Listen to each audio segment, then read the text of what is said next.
We are very happy to introduce our SEN training program to you. We hope that you will be interesting to our program.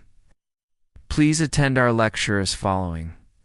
Alright, let's talk ropes and wires on a ship, as the bosun, I think. These aren't just pieces of equipment.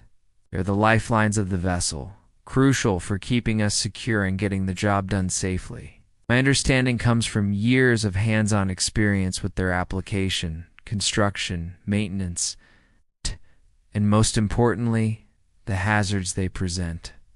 First up, mooring ropes. These are what we use to tie the ship to the dock.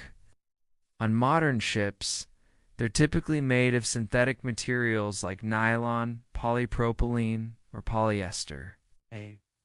Their main job is to hold us fast against a jetty or another vessel.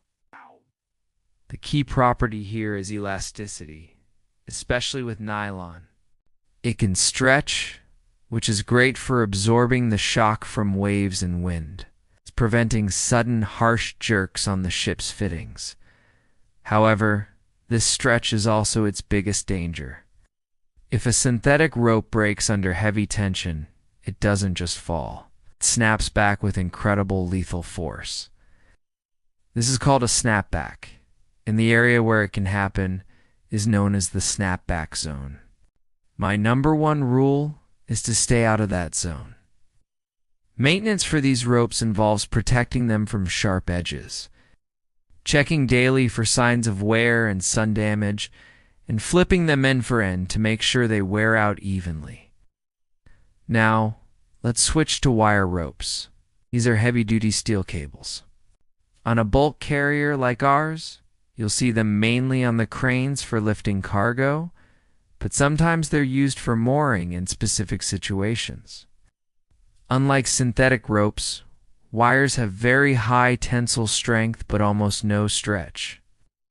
They're built for lifting immense weight, not for absorbing shock. The construction is complex, usually something like 6 strands wrapped around a core, with each strand made of many smaller wires. The hazards here are different but just as serious. Wires fail from fatigue after bending back and forth too many times, or from rust. When individual wires break, they create sharp points we call meat hooks, which can easily tear through gloves and skin.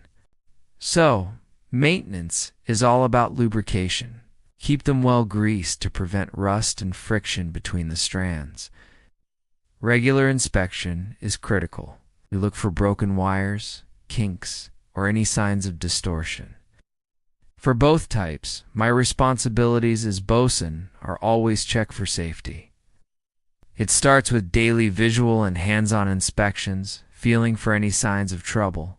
I need to know the right time to change a rope or wire based on strict guidelines and condition. And I keep detailed logs of their entire life on board. But above all, it's about enforcing safe zones, keeping everyone clear of snapback areas and away from any wire under tension. Preventing a catastrophic failure is always the top priority. Now, our lecture is in the end.